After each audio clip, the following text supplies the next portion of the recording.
ದೇವ್ರೆ, ನನ್ನ ಮನಸ್ಸಲ್ಲಿ ಎಷ್ಟೇ ನೋವಿದ್ರು ಸರ್, ನಮ್ಮ ಮನೇಲಿ ಯಾರೂ ನೋವು ಪಡಬಾರ್ದು.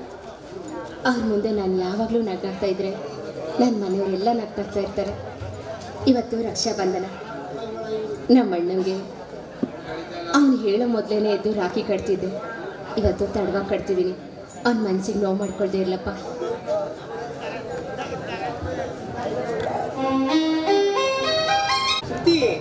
ಏನಮ್ಮ ಈ ಅಣ್ಣನೇ ಮರ್ತು ಬಿಟ್ಟಿಲ್ಲಮ್ಮ ನೀನು? ಏನಣ್ಣ, ನಾನು ನಿನ್ನನ್ನು ಮರಿತೀನಾ? ಎಲ್ಲಪ್ಪ ಮರ್ತಿದ್ದೀನಿ ನಾನು ನಿನ್ನ? ಓ, ಇಷ್ಟೊತ್ತು ಎಲ್ಲೋಗಿದೆಯಮ್ಮ ನೀನು? ದೇವಸ್ಥಾನಕ್ಕೆ ಹೋಗಿದ್ದೆ, ಮಾಮೂಲಿ ಹೋಗೋ ಥರ. ಏನು ವಿಶೇಷಮ್ಮ ಇವತ್ತು? ಅಣ್ಣ, ಇವತ್ತು ನಿನ್ ಬರ್ತಡೇ ಅಲ್ವಾ? ಮರ್ತೇ ಬಿಟ್ಟಿದ್ದೆ ನಾನು. ನಿಜವಾಗ್ಲೂ ನಿನ್ ಬರ್ತಡೇನಾ? ಹೌದು. ನಾ ಸುಮ್ಮನೆ ಬರ್ತಡೇ ಅಂದ್ರೆ ಹ್ಞೂ ಅಂತೀಯ?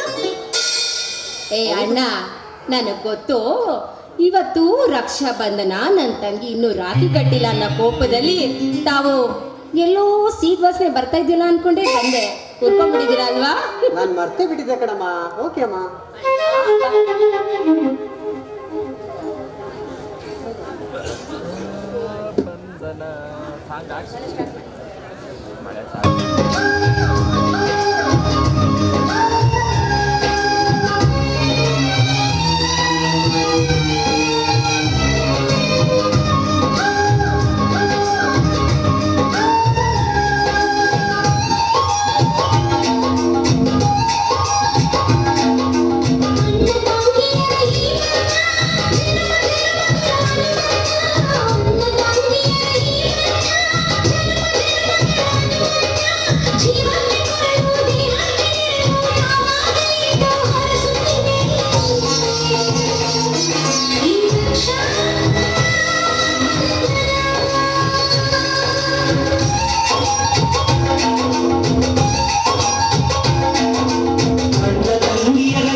ಅಣ್ಣ, ಮನಸ್ಸಲ್ಲಿ ಯಾವ ನೋವು ಇಟ್ಕೋಬೇಡ. ನಮ್ಮ ಹಣೆ ಬರಹದಲ್ಲಿ ಏನಿರುತ್ತೋ ಅದಾಗೆ ಆಗುತ್ತಲ್ವಾ.